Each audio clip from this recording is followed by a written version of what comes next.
যদি কেউ রাষ্ট্র চালাতে ব্যর্থ হন, তিনি বিদায় নিয়ে চলে যেতে পারেন বলে মন্তব্য করেছেন বিএনপির আন্তর্জাতিক বিষয়ক কমিটির সদস্য ইঞ্জিনিয়ার ইশরাক হোসেন। সোমবার বিকেলে উত্তর যাত্রাবাড়িতে বিএনপির প্রতিষ্ঠাতা ও সাবেক রাষ্ট্রপতি জিয়াউর রহমানের ৪৪তম শাহাদত বার্ষিকী উপলক্ষে ঢাকা মহানগর দক্ষিণ ৪৮ নম্বর ওয়ার্ড বিএনপি ও অঙ্গ সংগঠনের উদ্যোগে আয়োজিত দোয়া মাহফিলে তিনি এসব কথা বলেন।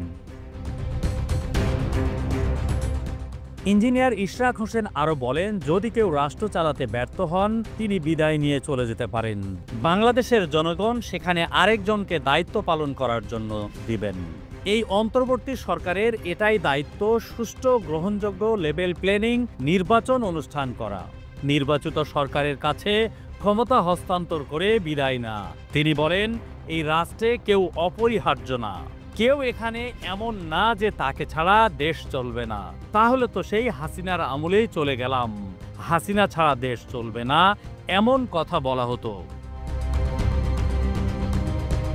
বিএনপির এই নেতা বলেন, সংস্কার ও বিচারের কথা বলে নির্বাচনকে পেছানোর চক্রান্ত করা হচ্ছে।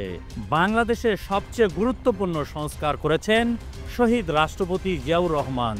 তিনি একদলীয় বাকশালকে বাতিল করে বাংলাদেশে গণতন্ত্র প্রতিষ্ঠা করেছিলেন। তিনি প্রশ্ন রেখে বলেন, আমাদেরকে সেই সংস্কার আপনি শেখাচ্ছেন?